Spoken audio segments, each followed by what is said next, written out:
So you think that the solution to dealing with a delinquent child is more aggression, is more yelling, is more violence? It doesn't make any sense. This child is ironclad.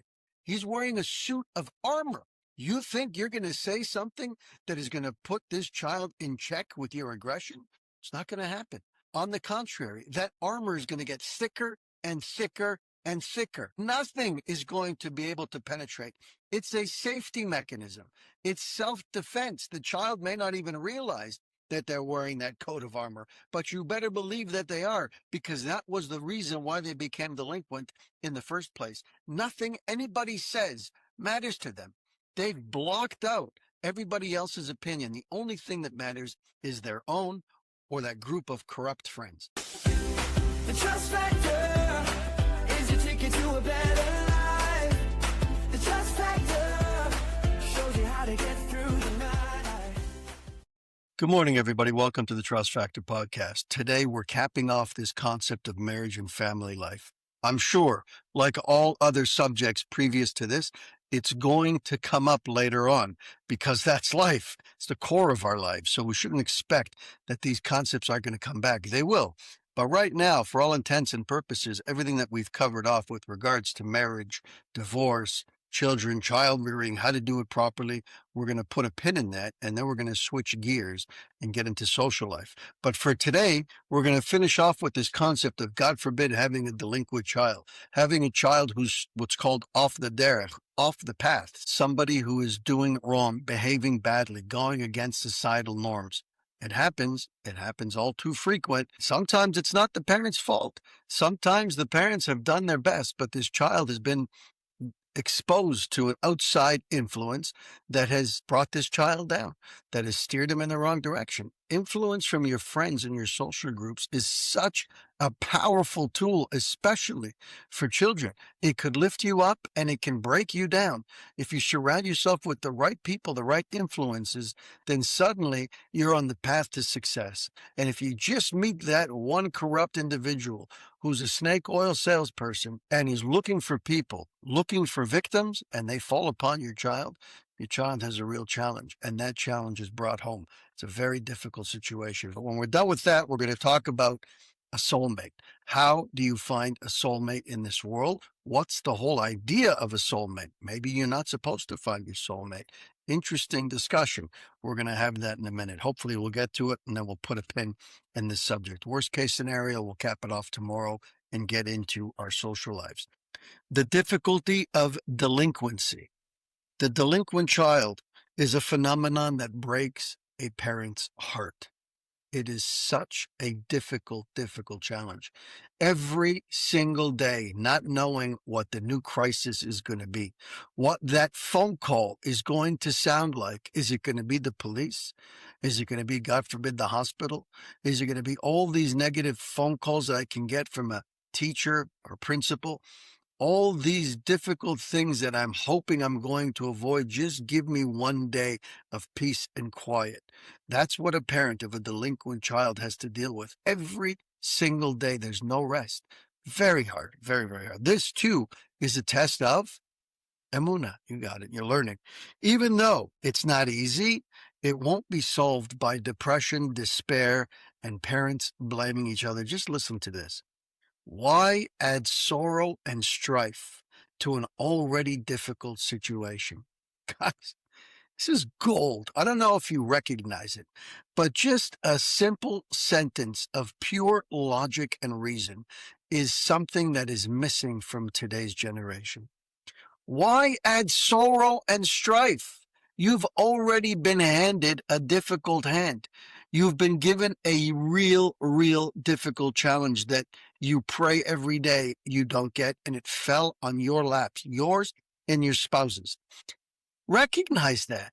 Come together, have a meeting of the minds. Honey, we're dealt a serious challenge over here. And we know the Gemara tells us, the Torah says, Lefum tzara hagra, which means according to the challenge, the difficulty level of the challenge will be your reward. The harder the challenge, the greater the reward. That makes sense. So God is looking to give you a tremendous victory. by giving you a difficult challenge. But you have to overcome, you have to win at that challenge. So putting stumbling blocks in front of you before you've even gotten started, you're not doing yourself any favors. You're doing yourself a massive disservice by not having a meeting of the minds, by not coming together and being on the same page and recognizing that you're a team, that you're that much more powerful as a unit to overcome this challenge. You're going to do yourself that disservice. The only way to win is to come together, to add fighting and depression and to be in a state of constant despair. Look at me, poor me. Why did I have to deal with this? Why did God have to give me this challenge? You've already failed. It says frequently, delinquent children are beaten cruelly or humiliated when they were younger. That's a big part of the reason why they're delinquent in the first place. Maybe they were bullied in school. Maybe they were pushed around and belittled and mocked by their friends, or maybe even, God forbid, at home. So you think that the solution to dealing with a delinquent child is more aggression, is more yelling, is more violence? It doesn't make any sense. This child is ironclad. He's wearing a suit of armor. You think you're going to say something that is going to put this child in check with your aggression? It's not going to happen. On the contrary, that armor is going to get thicker and thicker and thicker. Nothing is going to be able to penetrate. It's a safety mechanism. It's self-defense. The child may not even realize that they're wearing that coat of armor, but you better believe that they are, because that was the reason why they became delinquent in the first place. Nothing anybody says matters to them. They've blocked out everybody else's opinion. The only thing that matters is their own, or that one or two, or that group of corrupt friends. Threats and anger will not work with them now. The preferred way is to shower them with love. That's it. You have a child who's delinquent. You have a child who's been beaten down. You have a child who's had to put up their defenses and build that iron wall. Why? Because they're scared, because they're terrified of life, because they've been hurt one too many times. And that one too many times, depending on the child, could have been once. And it could have been just from the wrong person, even a parent, that it was intolerable for them. They could not take it. The person that they trusted, that they built up, that they put their faith in, let them down in a big way and hurt them. And that could have been enough for them to build an iron wall. The only way forward is to undo the negativity. How do you undo the negativity that happened to that child? Is with love. That's it. Love the child to pieces.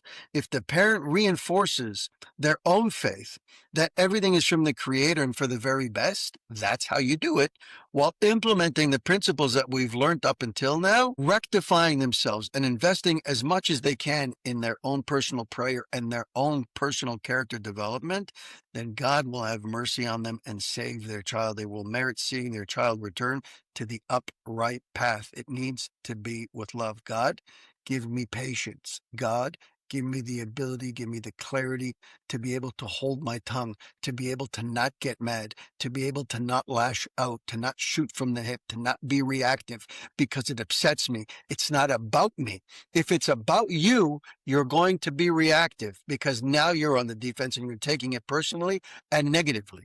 If you've turned it upside down and you realize it's not about me, it's about my child. The only thing I care about is that child becomes the best version they can be of themselves.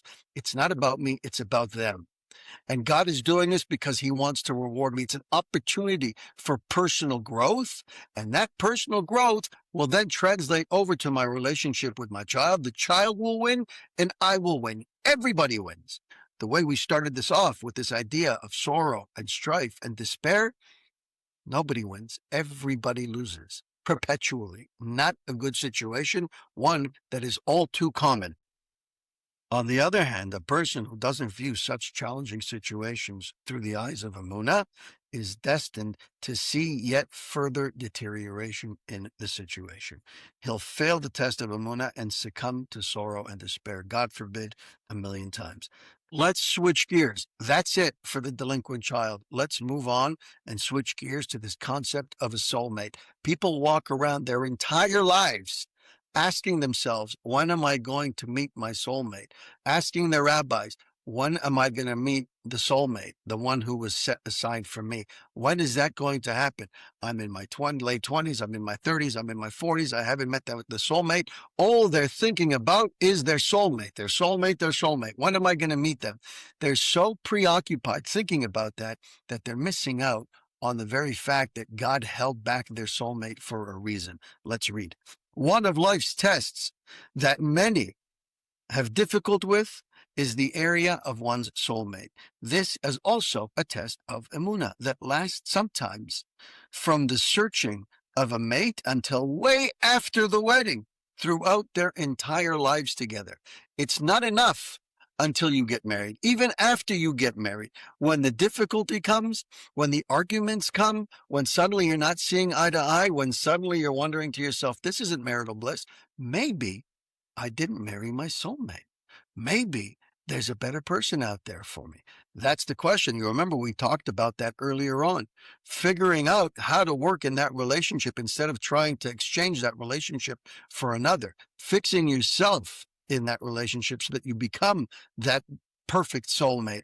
It's not a plug and play system where you get married, you found your soulmate, you flip the switch, and now you live a life of marital bliss. It's a lifetime of work nonstop as we grow and as we face situations together in business and at home. We have to grow. We have to respond to these situations and we have to do it together. If we're not, if we're making different decisions, then we're growing apart. We're not growing together. So it says that in this test of finding a soulmate, there are several points that need strengthening. What are they? One is the long awaited period until one finds your soulmate. That's the first phase. When you're not married and you're looking for your soulmate because you want to get married, that's phase number one. Don't forget that the Creator's precision in individual divine providence is tailored to one's spiritual correction in this world. When you find that soulmate is not random. Whether you find them at a very young age or at a very late age is not random. And it's got almost nothing to do with you while it has everything to do with you. In other words, if you haven't found them, it's for very good reason. They're not supposed to be a part of this chapter of your life. As long as one is still single, this is the divine sanctioned optimal situation for the meanwhile. God knows what's good for you much better than you could ever dream of knowing. And so he's withholding things and he's giving you things. The things that he's giving you that you have now in your life, know with absolute certainty that they belong in your life now. You couldn't do without them. You have to have these situations in your life. Everything from a book to a job, to a parent, to a child, to a soulmate. If they're there, it's because they need to be there and you cannot function without them. And if they're not there, it's because they're not supposed to be there. They will be a burden for you. They will be a stumbling block in your personal growth.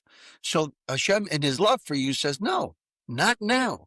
The key is to recognize that. The key is to have worked on yourself enough to have the eyes to understand the emuna, to know that God is running this world and it is perfect. And he's doing a job that nobody else could do.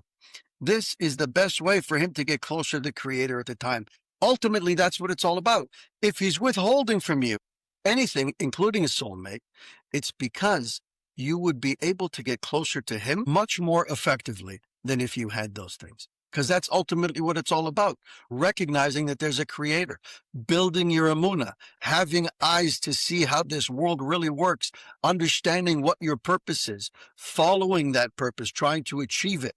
That's what this life is about. It's not about eating at fancy restaurants. It's not about having the best job in the world or the best boss in the world. It's not about having the nicest looking children in the world or living in the biggest house. None of those things matter. They are a means to an end. The real purpose of your life is to be able to build your emuna, to acknowledge a Creator in your life, that he's intimately involved in your life on a millisecond by millisecond basis, that he wants you to succeed, that he has all the tools to be able to give you in order to see you succeed and to connect to those things, to be able to bring those ideas together. So if somebody's in your life that, God forbid, shouldn't be in your life at the time, that could be a wedge in between you and your creator. So in his love for you, he withholds even your soulmate. The same goes for any other deficiency to any person at any time. One's deficiency is his perfection. Perfectly imperfect.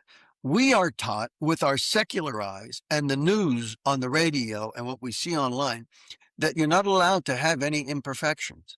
You need to be complete and perfect. You need to be a role model. You need to be the example for everybody. You can't make any mistakes, because if you do, that means that you're deficient, God forbid. And people can't deal with that idea that somebody's going to look at me as though I'm deficient, that I'm not perfect, that I failed. It is the biggest fear that exists in humanity, especially in this generation, where all we see is this facade of what we think or what we've been told is true, when it's not. It's the exact opposite. Just like it says over here, your deficiencies are a part of your perfection. Think about that. We'll leave it at that. So what do you do in the interim? So now you don't have a mate. So now you don't have a home. You don't have a car. You don't have a job. You don't have all of these things that you aspire to having. What do you do in the interim? A person's task in that waiting period is to focus on his current mission, to attain emunah and to pray for a soulmate. Each prayer he prays will directly influence the subsequent married life. When you find that soulmate, all of the prayer, all of the planning, all of the personal growth that you're undertaking now while you're not married, while you don't have your soulmate, is going to continually build who you are, build your character, and build your connection back to your creator, so that now you're prepared. It's an idea of having a vessel. You've probably heard of this before, right? Everybody prays for wealth. Everybody prays for all these material things because they're important. They can make life a lot easier, a lot more comfortable. No question. It takes money to make this world go around. You need to keep the lights on and the heating and air conditioning on. You got to pay the tuition for the kids. You got to buy them new shoes. You got expenses. Life is expensive, especially today. So we need to pray for these things, and God gives them to us. But we often find ourselves praying for an enormous amount of wealth. Give me the millions. Give me the billions. Let me compete with Elon Musk. Let me be that guy, because I've equated that with power and honor, which is a whole different conversation. But the idea is not about just give it to me, because what happens when you receive it? Are you able? Are you capable of managing that wealth, of managing that materialism? Most people are not. You should know that 95% of the world's population is not capable of managing that type of success. And you see it translated in the news. When you turn on the news and you see all of the corruption at every level of life, government and corporate and all different areas of life, you see the corruption. That is a result, a direct result of the fact that we were not prepared as a solid vessel to receive those blessings. Sometimes God gives it to you as a test. Sometimes you have to have it because it's there to help you with your mission in life. But that doesn't mean that you're going to do the right thing with it. How do you train yourself? How do you become prepared to manage that kind of wealth, that kind of material life? You have to work on yourself. Get connected back to your creator. Figure out your purpose in this life. When you've done that, what you've done is you've reinforced your vessel. You've reinforced the individual that you are. You now have the proper outlook on life, that you can meet situations head on with a calm mind, relaxed. You don't get nervous and fall apart at the seams under the slightest amount of pressure. Why? Because you know who runs the world. You know where it's coming from, and you can appreciate that. You don't think that it's all you. And therefore, if I had to sacrifice and I had to give up so much, including my morals and my values, in order to achieve this, then because it came at such a high price, I'm going to hold on to it with my kung fu grip for dear life, that nobody should get near it. And as a result of that, I destroy all of my relationships. That's the world we live in. But in reality, when you know it came from my creator, the one who loves me, and he's got so much more to give to me, and all I did was show up like everybody else did. All I did was go to work and make decisions like everybody else did. But Hashem decided that I should be the one with the millions and the billions. Then suddenly you realize that it was a task, and it's part of your test in this life to be able to see what you're going to do with that money. Where is it going to go? How is it going to change you? If you've got a vessel that is broken, like a pot, a clay pot that is full of cracks, and fissures, and suddenly you put the smallest amount of weight in there and it crumbles, then all of your wealth goes out the window. Then suddenly you make $1 and you spend 2. The money that you get doesn't have a blessing with it.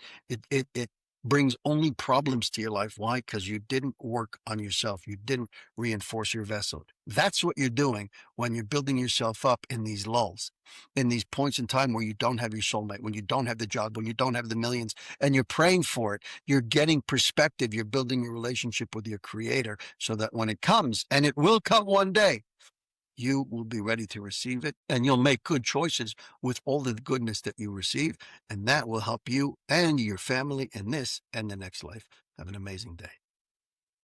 Thank you for spending time with us on the Trust Factor podcast. If you've heard something today that moved you, save this episode and share it with someone who might need to hear it. Be sure to subscribe so you don't miss upcoming conversations that challenge, empower, and uplift. And if you're on social media, connect with us. Leave your thoughts. Drop a quote that resonated with you. Hashtag the Trust Factor podcast. Until next time, keep growing in your trust and keep living with purpose. I'm Jesse Revivo, and this has been the Trust Factor podcast. Thanks for listening.